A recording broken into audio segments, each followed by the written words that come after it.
DOS Family. S'il vous plaît, likez la vidéo. Honnêtement dit, vous êtes vraiment avare en termes de likes. Quand vous likez une vidéo sur YouTube, YouTube répertorie la vidéo et la propose à d'autres utilisateurs. Du coup, mes vidéos sont propulsées dans les suggestions et recommandations par YouTube. Donc s'il vous plaît, likez mes vidéos, commentez-les. Surtout likez, j'insiste et je persiste. Likez même avant de regarder. Ça ne vous coûte absolument rien de liker.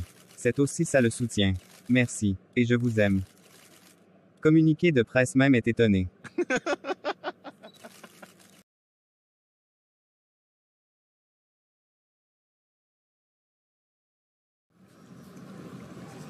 Maître Appia s'empressa à sortir, et leva les yeux vers la maison de Ursula qui continuait à brûler, et les sapeurs-pompiers qui se précipitèrent à jouer leur rôle. Tout le quartier était sans voix, face à cette scène mystérieuse. Aux alentours de 11 heures, Hilary Dea était dans un restaurant, et attendait impatiemment Maître Appia, avec qui elle avait programmé un rendez-vous d'urgence. Après une vingtaine de minutes épuisées, Hilary leva la tête, et reconnut la silhouette de Maître Appia, qui s'approcha d'elle à grands pas. Elle posa la seconde, un ouf de soulagement. Bonjour Maître Dea. Bonjour Maître Appia. Je vous prie de m'excuser pour ce retard accusé. J'ai fait face à une situation assez bizarre dans mon quartier ce matin. Ce n'est pas grave. L'essentiel est que vous soyez là. J'ai même eu peur que vous ayez confondu de lieu. Bref. On peut se tutoyer? Bien sûr que oui. Ok. Appelle-moi Hilary. Moi c'est Brice. Joli prénom Brice. Merci. Je n'ai pas l'habitude d'être appelé ainsi. Seule ma femme me rappelait ce prénom à chaque fois.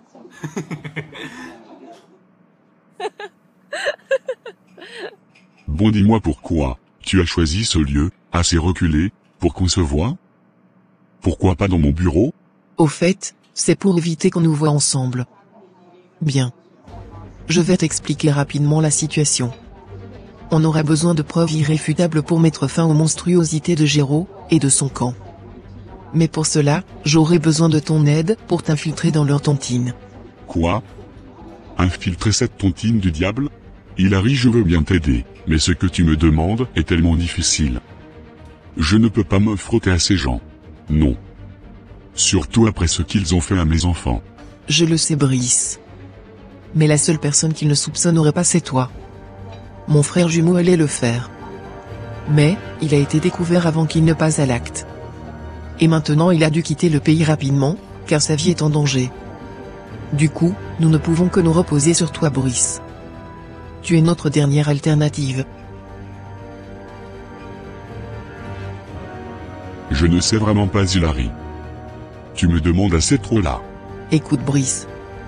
La clé USB a été retrouvée. Et des révélations phares y sont dites. Vous avez retrouvé la clé USB? Mais comment? C'est une longue histoire. Tiens. Voici une copie de la clé USB. Visionne-la, une fois chez toi. Après visionnage, tu verras que nous n'avons plus de temps à perdre. Il faut agir, et maintenant. Ok d'accord. Mais je trouve néanmoins que ce que tu me demandes est très dangereux. Je ne peux pas risquer ma vie pour aller à la quête de preuves. J'ai encore 3 enfants à éduquer. Je peux juste vous aider lors du procès en faisant un témoignage musclé contre Géraud et Julia. Ça ne servira pas à grand chose. Et tu le sais Brice. Tu m'as l'autre jour dire, que tu aimerais, que l'âme de tes enfants repose en paix. Alors je pense que c'est le moment de te venger, en nous fournissant des preuves de cette tontine malsaine. Crois-moi. Il ne t'arrivera rien si tu fais exactement ce que mon frère te dira. Ils ne se douteront de rien. Hilary. Toi et ton frère avez tendance à simplifier ces monstres. Ils sont dangereux plus que vous ne le pensez. Je ne sais vraiment pas si j'aurai assez de cran pour me placer devant eux, et rire avec eux, ou parler avec eux, sachant qu'ils sont les assassins de mes enfants. Vraiment, ce que tu me demandes de faire est au-delà de mes forces. Je sais que ça ne sera pas facile pour toi Brice. Mais je sais que tu es capable de le faire. Tu es la personne la mieux placée, pour mettre à nu cette tontine. Je ne sais pas Hilary. Il me faut bien réfléchir avant de me lancer. Surtout après ce qui s'est passé aujourd'hui chez Ursula, ma voisine. Et, qui est-elle? Celle qui avait entraîné ma femme dans cette vicieuse tontine, qui a ravagé mes 2 enfants. Elle a été calcinée par les flammes, à 3 heures du matin pendant qu'elle dormait. Et seul son domicile a brûlé. Et nul ne sait où le feu est sorti. Ça c'est la facture du diable. Périr dans le feu. Et tout ceci pour une fortune qu'elle n'a même pas pu profiter sûrement. Tu vois, c'est même pour cela que tu dois infiltrer cette tontine. Je ne pensais pas dire ceci dans ma vie, mais sa mort nous ouvre une voie libre. Et en quoi est-ce que la mort de Ursula pourrait nous être utile? Tu m'as dit que Julia ne sait pas que Brenda est ta femme, n'est-ce pas? Par conséquent, elle n'est même pas au courant que ce sont tes enfants qu'ils ont tués. Mais je vais te laisser le temps de réfléchir. Mais sache qu'il y en a pas beaucoup. Car le procès s'annonce à grands pas. Je sais. Je te ferai signe, crois-moi.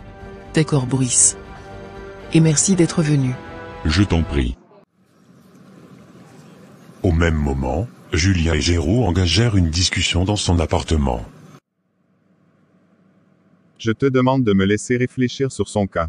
Ce n'est pas le moment de le tuer. Ne fais pas les choses avec les émotions.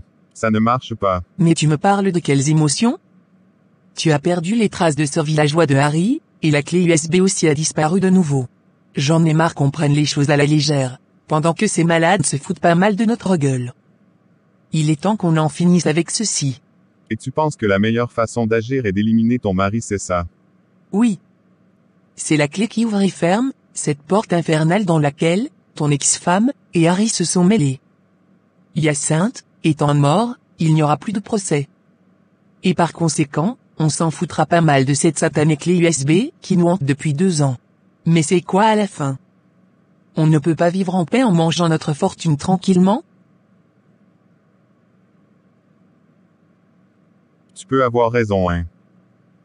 Mais bien sûr que j'ai raison. Laisse-moi que j'aille en finir avec cet imbécile depuis sa cellule répugnante. Mais dis-moi d'abord comment tu procéderas. Tu verras. Je n'ai pas le temps de t'expliquer. Il faut que j'aille maintenant. Car, l'ancien gardien de la prison n'est plus là. Le nouveau gardien avec son gros ventre là, dérange. Il me dira que l'heure de la visite est terminée si jamais je pars tard. D'accord bébé, tu peux y aller. C'est tout ce que j'attendais. Il était 13 heures, lorsque Julia arriva à la prison. Elle fut accueillie par le nouveau gardien de la prison. Je vais aller le chercher madame. Restez assise, et vous en aurez, pour 30 minutes avec lui. Ni plus ni moins. D'accord. Et excusez-moi, quelle relation entretenez-vous avec le détenu s'il vous plaît? Je suis sa petite amie. Ok, j'arrive.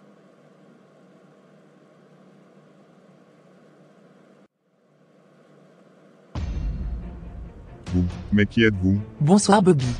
Qui vous a donné mon prénom? Je n'ai pas de petite amie. Je ne vous connais pas. Oh doucement. L'ancien gardien m'a renseigné sur plein de dossiers dans cette prison. Et le vôtre m'intéresse beaucoup. Et pourquoi? Tu dois m'aider. Et je t'aiderai aussi en retour. Et que me voulez-vous? Tu sais? Ta sœur est si belle. Et, mourir si jeune, je pense que tu ne seras pas du tout content. Pourtant tu peux empêcher cette situation si tu le veux. Pardon, qui vous a parlé de ma sœur? Vous voulez faire quoi là? Me faire chanter? Non. Te faire obéir tout simplement. Si tu le fais, je te sors d'ici très vite. Et je ne toucherai pas un seul cheveu de ta frangine, la seule qui te reste. Et en plus, je t'offrirai 10 millions pour que tu recommences une nouvelle vie loin de cette prison, avec ta sœur adorée Yasmine. Je suis une femme de parole mon cher Bobby. Et qui dois-je assassiner? Voilà. Tu es si intelligent toi. Très intéressant ça. Voici par où tu devais commencer depuis mon cher Bobby. Tiens ça. Et il s'agit de quoi? Un poison lent, et simple à utiliser. Tu le mettras dans le verre de ton compagnon de cellule, ou dans son plat de nourriture. Que quoi? Vous me demandez d'empoisonner Hyacinthe, c'est ça? Et il y a quoi de mal à le faire? Il s'agit bien évidemment de Hyacinthe Guirobé. Mais qu'est-ce que vous voulez à ce mec? C'est quelqu'un de bien. Il est déjà en prison, et je ne sais pas en quoi il vous dérange. Ça ne te concerne pas. Contente-toi juste de faire ton boulot, et tu auras ta liberté, avec à l'appui une belle somme d'argent dans ton compte, et ta sœur chérie à tes côtés. Désolé mais je ne peux pas le faire. Et qui a demandé ton avis? Tu n'as pas de choix que de le faire mon cher Bobby. Tu le feras coûte que vaille. Ou bien apprête-toi juste à recevoir l'avis de décès de ta... Ne touchez pas à ma sœur. On ne vous connaît pas. On ne vous a rien fait. Laissez-moi tranquille, et confiez cette tâche à un autre détenu. Car Hyacinthe est aujourd'hui pour moi un frère. Le frère que je n'ai jamais eu. Et... Que tu blablabla. Tu me fais dormir debout là. Je dis et je répète. Je n'ai pas demandé ton avis pour quoi que ce soit. Si tu n'es pas d'accord, dis-le-moi, et assume les conséquences. Mais sache que je sais exactement où se cache ta sœur. Et peu importe le trou dans lequel elle se cachera, je la retrouverai. Regarde un peu cette vidéo. Allez vas-y. Prends le téléphone. Elle lui présenta une vidéo, dans laquelle un homme filmait la sœur de Fou Furieux, et la voix, qui se laissait entendre était la suivante.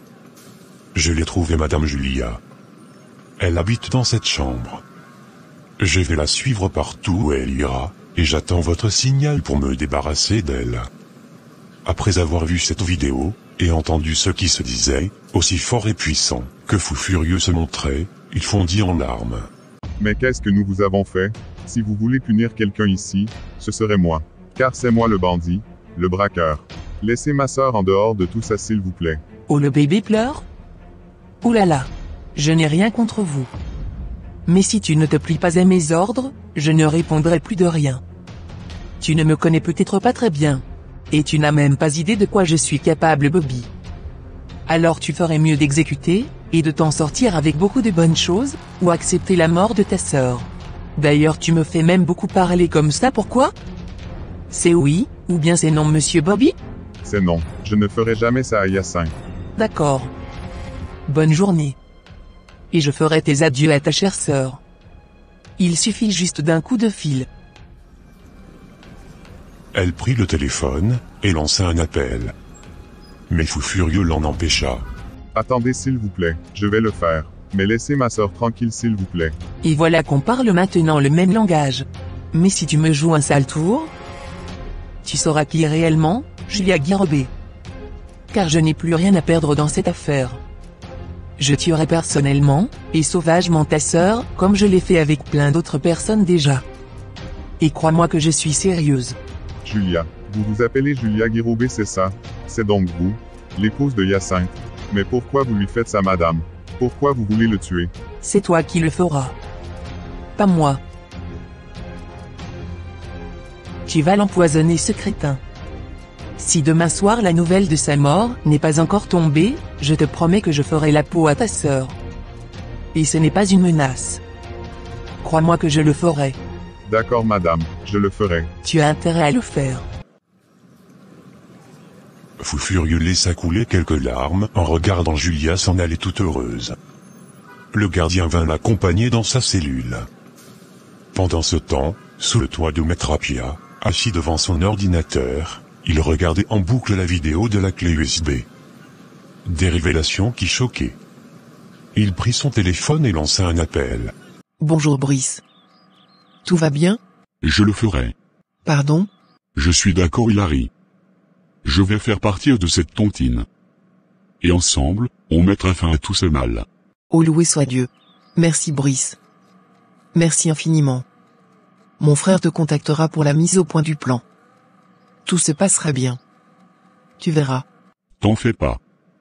Mon challenge sera de convaincre Géraud, pour qu'il ait suffisamment confiance en moi, pour me faire devenir membre de cette tontine. Harry fait le travail en amont. Tu verras. Il acceptera ton entrée. Les heures s'égrenaient rapidement. Il était 19h, dans la cellule de Hyacinthe, et Fou Furieux, une discussion fit surface. Je te sens pas dans ton assiette depuis ta visite de ce jour. Qu'est-ce qui ne va pas dans ta tête, man? Je n'ai rien, j'ai juste mal à la tête, et j'opte pour le silence. Et depuis quand un con comme toi aime le silence? Dans cette cellule, c'est toi le plus bavard. Je dirais même dans toute la prison. Mais ceci me fait bizarre de te sentir si calme. Tu as un problème? Man, laisse-moi tranquille un peu, tu veux? Non, je ne te lâcherai pas. Tu as une petite amie, et tu ne m'en as jamais parlé. Pourtant tu es mon pote dans cette prison. Mais qu'est-ce qu'elle a pu bien te dire celle-là pour te mettre dans cet état? Elle va se marier avec un autre. Elle ne voulait pas m'attendre. C'est alors pour ça que tu es dans cet état?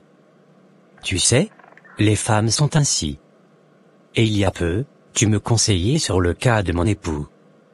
Bref. De cette sorcière de Julia. Mais pourquoi tu as toujours refusé de me parler de cette histoire qui t'a conduit ici en prison? Tu es sûr que c'est toi l'assassin de cet homme? Mais qui d'autre fou furieux? Mais ne t'en fais pas. Je te parlerai de cette histoire. Tu m'as assez montré que je peux te faire confiance. Et tu as toujours été là pour moi. Au même moment, le gardien vint les chercher dans leur cellule. Il était l'heure du repas. Tu me laisseras te servir ce soir, Hyacinthe. Non. C'est toi qui es dans le besoin d'être assisté.